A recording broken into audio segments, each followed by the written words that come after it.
لیکن ڈاکٹر صاحبہ یہ بتائیں کہ یہ ایک دعویٰ کیا جا رہا ہے شعیب شاہین صاحب کی طرف سے کہ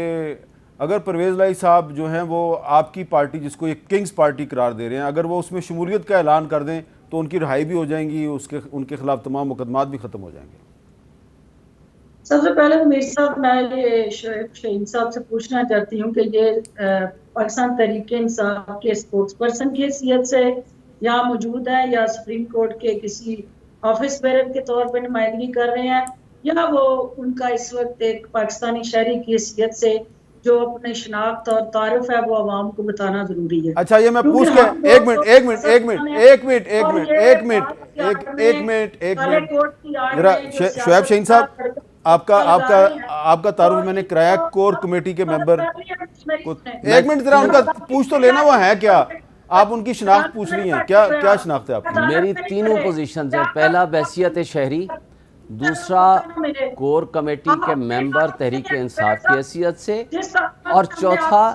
پاکستانی ہونے کے ناطے میں جو کچھ ایویلیویٹ کر رہا ہوں اور ویژولائز کر رہا ہوں یہ میری اسیسمنٹ ہے۔ چلیں جی وہ واحد حکمران ہے جس نے 180 مقدمات کا سامنا کیا، تو میرے بھائی واقعی وہ واحد حکمران ہے کہ جس نے پہلی دفعہ پاکستان کی تاریخ میں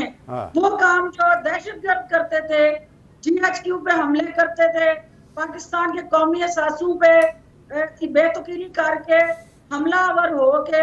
انسانی جانوں سے کھیلتے تھے، اور پاکستان کے ان شہداء سمیت پاکستان کا جو وقار احساس اور افواج پاکستان اور قومی سلامتی کے اداروں کو پہلی دفعہ کسی نے ذاتی طور پہ اس زہر لوٹ بیانیے کی آبیاری کر کے 9 مئی جیسے واقعات کو جنم دیا۔ یہ واقعی پہلے حکمران ہے، اور جس کی اتنی لمبی چارج شیٹ ہو، جس کو پاکستان کے مفاد کو داؤ پہ لگانا، پاکستان کے وقار کے ساتھ کھیلنا، پاکستان کو ٹکڑوں میں تقسیم کر کے پولرائزیشن کی طرف لے کے جانا اور سیاست کے اندر انتہا پسندی کو جنم دینا، محبت کی بجائے نفرت کو ابھارنا، تو جس کے یہ ایجنڈے ہوں اس کے یقیناً مقدمات بھی اتنے ہی بڑا بیگیج جو اس کے کندھوں پہ آنا ہے جتنے بڑے اس کے اعمال ہیں۔ اچھا ٹھیک ہے، دوسری بات آپ نے میر صاحب کہی ہے، بات یہ ہے کہ جو آپ کا اس وقت سینیریو چل رہا ہے جس کے اندر انہوں نے کہا کہ وہ فلانا بھی مظلوم ہے، وہ فلانا جو ہے، ہمیں سب سے زیادہ رابطہ جو ہے عثمان بزدار صاحب نے IPP کے ساتھ کیا۔ اچھا یہ بھی میں آج اپنے پروگرام میں یہ خبر دینا چاہ رہی ہوں کہ ہماری پارٹی کی سطح پر ڈسکشن ہوئی، ان کے درمیان میں جو ویل وشر تھے ان کے کوئی علاقے سے، اور چونکہ جنوبی پنجاب میں جہانگیر ترین صاحب کا ایک اپنی ٹائز ہیں، تو انہوں نے رابطہ کیا ہے کہ عثمان بزدار صاحب IPP کا حصہ بننا چاہتے ہیں۔ ہماری پارٹی میں ڈسکشن ہوئی تو انہوں نے کہا کہ یہ صاحب جو ہیں یہ آنا چاہتے ہیں۔ ہم نے کہا جی ان کو ادھر نہیں آنا چاہیے، ان کو وہاں جانا چاہیے جو ان کا اصل جگہ اور مقام ہے۔ ریسٹ پہ جانا چاہتے ہیں، ہم چاہتے ہیں کہ وہ ریسٹ پہ جائیں، کیونکہ ریسٹ پہ انہوں نے اعلان کیا کہ میں سیاست سے علیحدہ ہو رہا، لیکن قانون کے شکنجے میں کوئی بھی شخص جو ہے، یہ کوئی پناہ گاہ نہیں ہے شہید صاحب کے لیے جو قانون سے کھلواڑ کرے، پاکستان کے ساتھ وطن دشمنی کرے اور اس قسم کا بیانیہ اپنی نوجوان نسل کے ذہن میں ڈالے۔ اچھا ڈاکٹر صاحبہ تھوڑا سا ذرا آپ یہ وضاحت کریں گی کہ کیا وجہ ہے کہ عثمان بزدار صاحب کو آپ کی پارٹی نے قبول نہیں کیا؟ کیا اس کی وجہ کچھ ایسی انفارمیشن ہے ان کے بارے میں جو آپ کو پتہ ہے، کیونکہ آپ نے تو ان کے ساتھ مل کے کافی کام بھی کیا ہوا ہے؟ دیکھیں، سب سے پہلی بات جو ایک ہے سہولت کاری، ایک ہے اداکاری،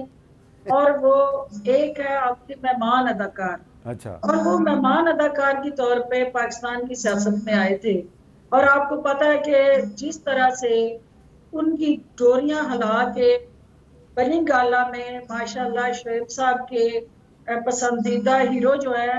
ان کے گھر کے اندر بیٹھی خاتون جو ہیں وہ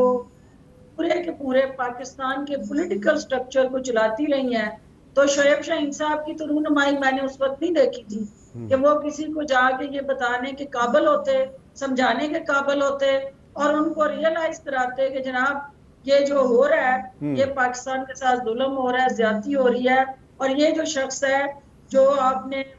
پورے پاکستان کے 65% صوبے کے اوپر مسلط کر دیا ہے، اس سے جان چھڑا لے۔ تو میں نے چونکہ ان کے ساتھ کام کیا ہے، مجھ سے بہتر کوئی نہیں جانتا کہ وہ کتنے بڑے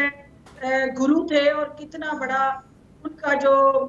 بیک گراؤنڈ کے اندر واٹس ایپ پہ چلنے والی جو پنجاب گورنمنٹ تھی اس کے پیچھے ڈوریاں ہلانے والی شخصیت جو بنی گالا میں بیٹھی تھی، تو کس طرح سے وہ ان کی حکم بجا لانے کے لیے اٹھ کے فون سنا کرتے تھے۔ تو لہٰذا میں یہ کہوں گی کہ ان کو کیوں نہیں ہم لینا چاہتے کہ ہماری جماعت کے اندر جو ایک کنسنسس ہے کہ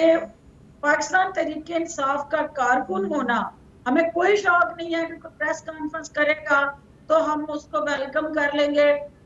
دو طرح کے لوگ ہیں اس وقت میر صاحب، ایک وہ ہے کہ جنہوں نے 9 مئی کے واقعے کے اندر بلا واسطہ یا بال واسطہ کسی نہ کسی طریقے سے کنٹریبیوٹ کیا اور عمران خان صاحب کے یا چیئرمین پی ٹی آئی کے بیانیے کی سہولت کاری کی اور اونرشپ دی۔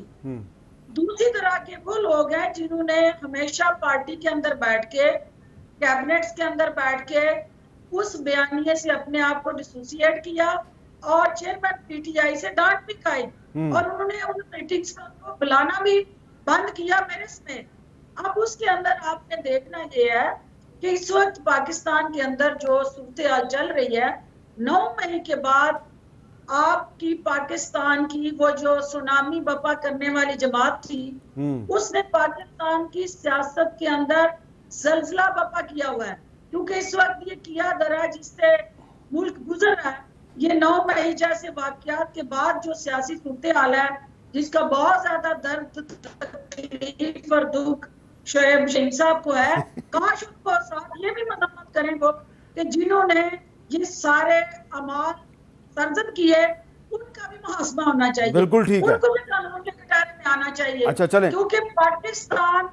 اور ریاست اور سیاست جب تک ہم اکٹھے نہیں چلیں گے، ٹھیک ہے، ریاست کا دفاع اور ریاست کا تحفظ، بحثیت شہری جو ہے یقیناً یہ کالا کوٹ پہنتے ہیں وہ عام شہری کے حقوق کے ضامن ہے، بالکل ٹھیک ہے، لیکن اس ریاست کے اندر رہنے والے